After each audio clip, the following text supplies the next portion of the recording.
नमस्कार, मैं हूं मनोज्ञा लोईवाल। स्वागत है आपका नाश्ते पे नेताजी। लेकिन आज हम बात करेंगे एक थोड़ी सी अलग भाषा में। हूँ स्वागत कर रहे हाँ अर्जुन राम मेघवाल जी राम राम राम राम घणी खम्मा राम किया हो थे माने के खिला रहे हो। यूं तो थे कानून मंत्री और जो के कानून लगा रहे हो हमारे ऊपर। ओ कानून को नहीं, आप हमारी संस्कृति है। अबे मारे बेटे खेजड़ी हुए एक ट्री होता है बीरे लागे। अब हमारे बाजरो हुए बैठे हमारे एरिया में जट में रेवा बीकानेर गंगानगर हनुमानगढ़ थे भी नौर भादरा रहो बटे भी नवलगढ़ अटे बाजरो है। बाजरे रे ऊपर घी और चटनी और सांगरी और साथ में दलियो और ओज को भुजिया रो साग है। नहीं भुजिया मारे नमकीन भुजिया हुए है, बड़ी भी है भुजिया भी है। मैं ते खाया थार खार देखा तो ई रोज को आनंद आवे नहीं, वो हमारी संस्कृति रो आनंद है। ये वास्ते नाश्ते में मैं नाश्तो भी करा और साथ साथ संस्कृति रो भी आनंद लेवा। आप तो मिनिस्ट्री ऑफ कल्चर भी रहे, जितना सब देख लिया आपने 10 साल में। मोदी सरकार का ऐसा कौन सा काम है जिसके आधार पर आप 400 सीट पार कर रहे हैं? शुरू करिए पहले तो। सबसे मैंने घी दिया, मैं घी दे रही हूँ। सबसे बड़ा जो मोदी जी ने विश्वास अर्जित किया है लोगों का, ये बहुत बड़ा काम हुआ जी। जो हमारे नेतागण होते थे उनके बारे में लोग सोचते थे कि भी ये जो कहते हैं वो करते नहीं है। मोदी जी ने उसको तोड़ा। जो कहते हैं वो करते हैं और करके दिखाते हैं, जो नहीं कहते हैं वो भी करते हैं। कुछ ऐसी चीजें होती है देश हित में होती है जो हमारे संकल्प पत्र में नहीं है, फिर भी करते हैं। जैसे फिर भी करते हैं बहुत सी चीजें की ऐसे। जैसे बहुत से विषय ऐसा आए होंगे कि आयुष्मान जैसी योजना भी आ गई, जैसे उज्ज्वला जैसी योजना भी आ गई। अब उज्ज्वला योजना सरकारी पैसे से नहीं है ना, ये सरकारी पैसे से नहीं है। जो सक्षम थे जिन्होंने सब्सिडी छोड़ी जिसका पैसा बचा उसकी योजना है। ऐसे मोदी जी ने कई नए नए काम किए हैं, नए इनोवेशन किए हैं, नवाचार किए हैं। इसलिए वर्क कल्चर बदल गई। वर्क कल्चर बदलते ही जनता में विश्वास पैदा हो गया। अब आप देखिए परिवारवाद भ्रष्टाचार इसमें जो चोट कर रहे हैं ये साधारण काम नहीं है ना, ये साधारण काम हो भी नहीं सकता। परिवार आपके लिए फर्स्ट होगा, मेरे लिए नेशन फर्स्ट है।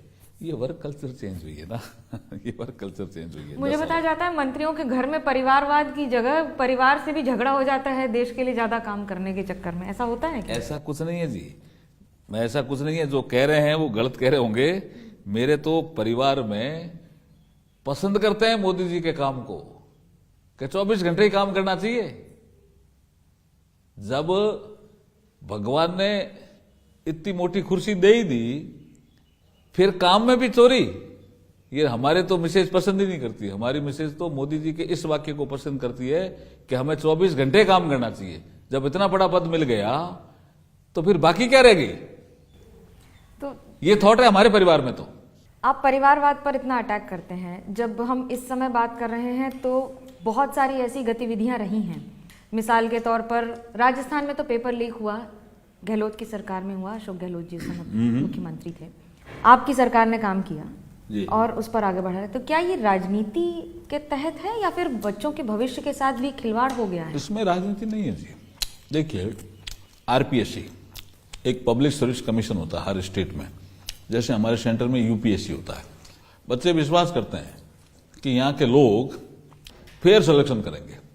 हुआ क्या, आरपीएससी में सिलेक्शन ही गलत हो गया। ऐसे चेयरमैन और मेंबर आ गए जिन्होंने पक्षपात करना शुरू कर दिया।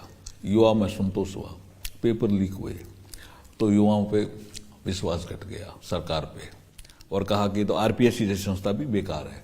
ये नहीं होना चाहिए था ना। हमने आकर के एसआईटी गठन की।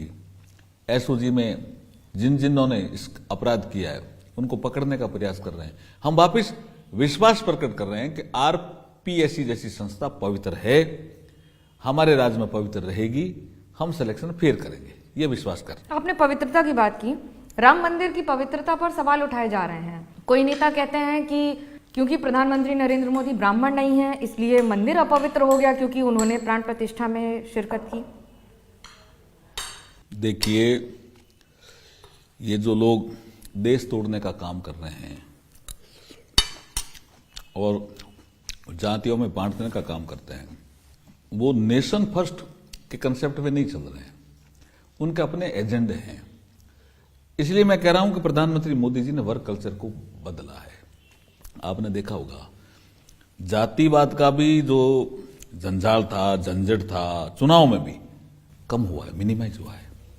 प्रधानमंत्री ने कहा गरीब गरीब है, चाहे वो किसी जाति का हो, महिला महिला है, उसका उत्थान होना चाहिए, युवा युवा है, उसका उत्थान होना चाहिए, अपर कास्ट का युवा लोअर कास्ट का, क्यों भाई ऐसा क्यों, किसान किसान है, उसका उत्थान होना चाहिए। वर्क कल्चर बदली है प्रधानमंत्री मोदी जी ने। और जो ये आरोप लगा रहे हैं, ये जो मुझे लगता है 500 वर्ष का इतिहास नहीं जानते हैं। श्री राम मंदिर के आंदोलन में जो साधु संत हुए हैं और जिन्होंने आंदोलन बरकरार रखा, सभी जातियों के लोग थे इसमें। सभी जातियों ने कहा राम हमारा है। और मुझे तो यूं तक लगता है, कई बार मैं जब पश्चिमी उत्तर प्रदेश जाता हूं और अवध में जाता हूं तो मुस्लिम भी कहते हैं कि राम हमारा है। भाई राम और गंगा में क्यों भेद कर रहे हो, गंगा पानी हम भी नहीं पीते क्या? तो ये जो जातियों में बांट करके राजनीति जो कांग्रेस ने शुरू की थी, उस पर भयंकर चोट नरेंद्र मोदी। धर्म के नाम पर राजनीति बीजेपी करती है, बड़े ही सूक्ष्म तरीके से कह देती है कि कांग्रेस करती है राजनीति। नहीं, ये धर्म का विषय नहीं है जी, संस्कृति का विषय। दोनों में फर्क है। राम हमारी संस्कृति है, राम हमारे रोम रोम में है। मैं जैसे पश्चिमी राजस्थान से आता हूं, मारवाड़ से, हम लोग ऐसे खड़े होते हैं और हमारा अभिवादन ऐसे होता है कि आपके अंदर भी राम है, मेरे अंदर भी राम है, राम राम सा, राम राम सा। और इसको ऐसे करते करते हार्ट के नजदीक लाते हैं और हार्ट ही पवित्र होता है। ये हमारी संस्कृति है, लोग समझ ही नहीं पा रहे हैं। राम हमारी संस्कृति है। दक्षिण के बहुत सारे नेताओं ने कहा है कि भारत में हम विश्वास नहीं रखते हैं, ये इंडिया है।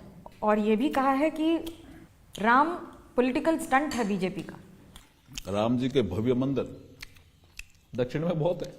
राम जी नॉर्थ से साउथ गए तो राम संस्कृति का जो प्रभाव है साउथ के लोगों पर जबरदस्त है।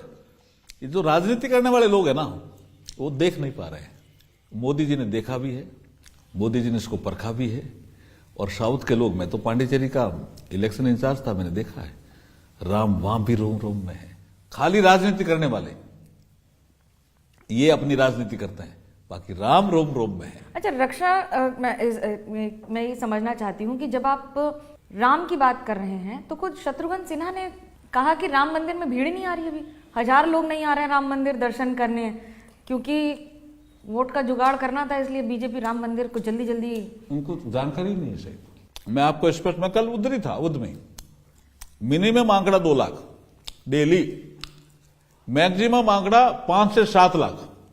ये स्तर है हमारे वहां राम मंदिर में जाने वाले। और नॉर्थ से, साउथ से, ईस्ट से, वेस्ट से, हर जाति वर्ग से लोग जा रहे हैं राम मंदिर का दर्शन करने। शायद उनको जानकारी नहीं है, इसलिए बिना जानकारी के अभाव में बोल गए। तो अगर 2024 में आपकी सरकार दोबारा बनती है, यानी तीसरी बार बनती है, तो वो कौन से 3 बड़े काम होंगे जो आपकी सरकार करेगी?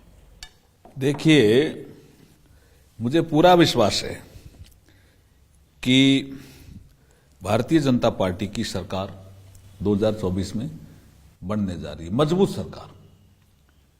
और मजबूत सरकार का मतलब है कि जो हमने लक्ष्य दिया है एनडीए 400 पार, ऐसी मजबूत सरकार बनने जा रही है। तो प्रधानमंत्री जी ने जैसे कहा, जो लक्ष्य हम निर्धारित करने जा रहे हैं, सबसे बड़ा लक्ष्य हमारा रहेगा तीसरे टर्म में भारत विश्व की तीसरी बड़ी अर्थव्यवस्था बने, the third largest economy of the world बने। ये हमारा लक्ष्य रहेगा और ये हम 2027 तक ही पूरा करेंगे। ये भी एक टाइम फ्रेम है। नंबर 2, भारत विकसित राष्ट्र बने, इसकी मजबूत नींव हम रखेंगे हर सेक्टर में। अब आप देखिए, सेमीकंडक्टर का काम 1960 और 70 के दशक में शुरू हो जाना चाहिए था ना। 80 और 90 के दशक में तो बहुत तेजी से बढ़ना चाहिए था ना। किसने सोचा सेमीकंडक्टर का काम कि कितनी जरूरत रहेगी टेक्नोलॉजी में सेमीकंडक्टर की? ये सेक्टर, ऐसे कई सेक्टर हैं, स्पेक्ट्रम मैनेजमेंट उसमें एक है, सेमीकंडक्टर उसमें से एक है। ये काम तेजी से बढ़ेंगे तो भारत विकसित राष्ट्र की ओर बढ़ेगा। दो, तीसरा भारत का सांस्कृतिक पुनरुत्थान, जिससे एक बेंचमार्क तय होगा कि भारत ग्लोबल लीडर बन सकता है। जैसे योगा में ग्लोबल लीडर बना, जैसे आयुर्वेद में ग्लोबल लीडर बना, स्पेस सेक्टर में ग्लोबल लीडर बना। Stress management another different area है। लोग तनाव में रहते हैं, वो भारत की ओर देख रहे हैं। ये सॉफ्टवेयर है, हार्डवेयर नहीं है। कुछ लोग हार्डवेयर में ही काम करते हैं, सॉफ्टवेयर की तरफ सोचते ही नहीं है। नरेंद्र मोदी जी सॉफ्टवेयर की तरफ भी सोच रहे हैं। स्ट्रेस मैनेजमेंट ये भी एक बहुत बड़ा एरिया है। जनता पीस चाहती है, जनता हार्मनी चाहती है, लेकिन तनाव बढ़ रहा है, उसको कैसे दूर करें। तो जो हमारे पुरखों ने हमें स्ट्रेस मैनेजमेंट के तरीके सिखाए, वो वर्ल्ड के लिए लाभकारी हो सकते हैं। ये सांस्कृतिक पुनरुत्थान का ये भी युग रहेगा। ऐसे बड़े बड़े काम होने वाले हैं। प्रधानमंत्री नरेंद्र मोदी अपने मंत्रियों को स्ट्रेस देते हैं? काम देते हैं और काम देना चाहिए, और काम देते ही नहीं है, फॉलोअप करते हैं। जैसे कि काम हुआ कि नहीं हुआ, ये 7 दिन में होना चाहिए था, क्या हुआ। तो ये ऐसे फॉलोअप करने वाले प्रधानमंत्री। आपकी कोई ऐसी निजी अनुभव हो जहां पर फॉलोअप कर लिया गया हो 2-3 बार और काम पूरा हुआ कि नहीं हुआ था? देखिए, मेरा क्या मानना है, जब कोई भी प्रधानमंत्री जी मंत्रिपरिषद की बैठक में या कभी कभी हमारे लॉ एंड जस्टिस का एजेंडा होता है, तो कैबिनेट की बैठक में जो काम बताते हैं वो हम नोट करते हैं। नोट करने के बाद घर आकर के हम फॉलोअप करते हैं। तो जो प्रधानमंत्री जी कहते हैं कि ये 7 दिन में होना चाहिए या 15 दिन में होना चाहिए, उससे पहले ही पूरा कर लेते हैं। हाँ, उसमें कभी कभी कोई लगता है कि भाई ये काम उस क्वालिटी का नहीं हुआ, उस लेवल का नहीं हुआ, तो दोबारा मार्गदर्शन ले लेते हैं। इतना संवाद हमारा प्रधानमंत्री जी से रहता है, निश्चित रूप से रहता है, संवाद करते भी हैं वो। कानून की बहुत सारे ऐसे फैसले हुए, जैसे किसानों के कानून आए या फिर सामाजिक तौर तरीके बदले हैं। कानून मंत्रालय की कितनी बड़ी भूमिका रही है इसमें?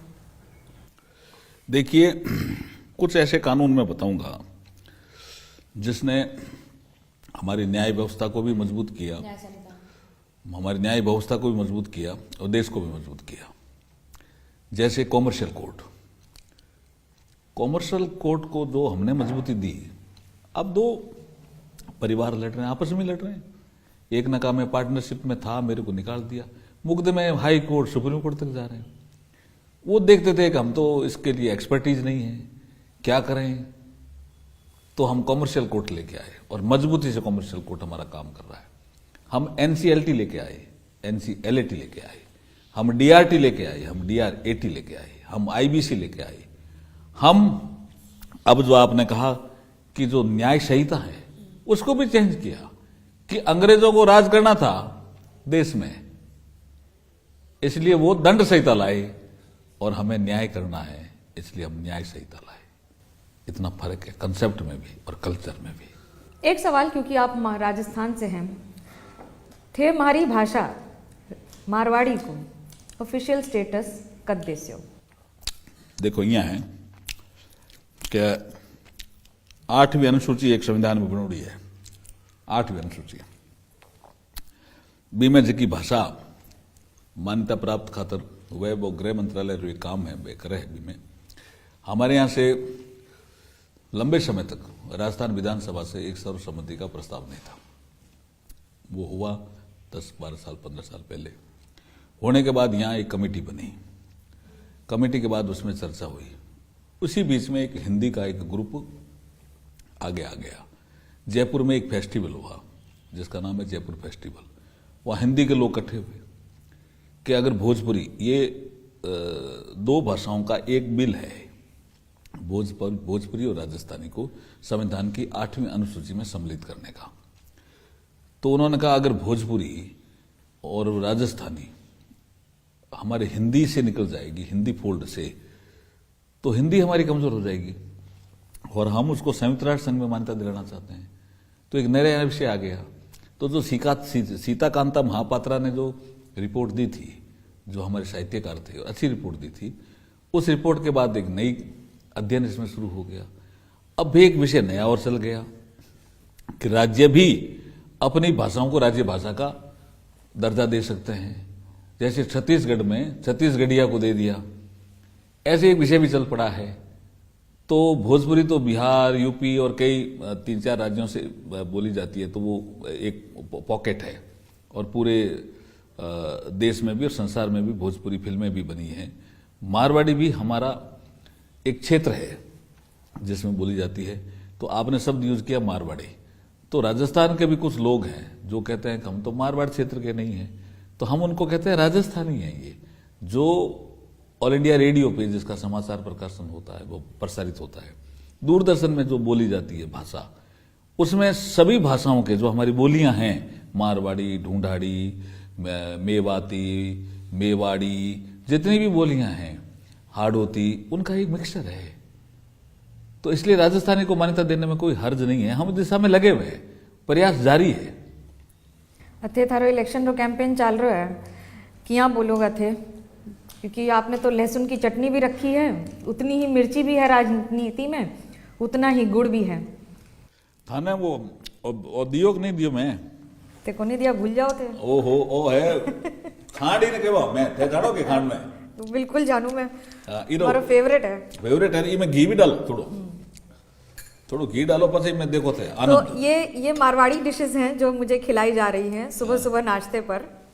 और इसकी खासियत ये है कि जिन लोगों को नहीं पता है उनके लिए बता दूं, भी गाय रो है, क्योंकि राजस्थान में हरियाली कम होती है लेकिन फिर भी रंगों से सराबोर रहता है राजस्थान। और ये उसी की एक तस्वीर है जिसमें भांति भांति प्रकार के व्यंजन होते हैं जो सूखे रेगिस्तान में बनते हैं, वहीं पर पैदा होते हैं, वहीं खाए जाते हैं, कई दिनों तक चलते हैं, क्योंकि राजस्थान में रेगिस्तान में होते हुए गुजरना पड़ता है। लेकिन राजनीति का भी अपना अनुभव रहता है। फिलहाल अर्जुन राम मेघवाल जी हमारे साथ बात करने के लिए शुक्रिया।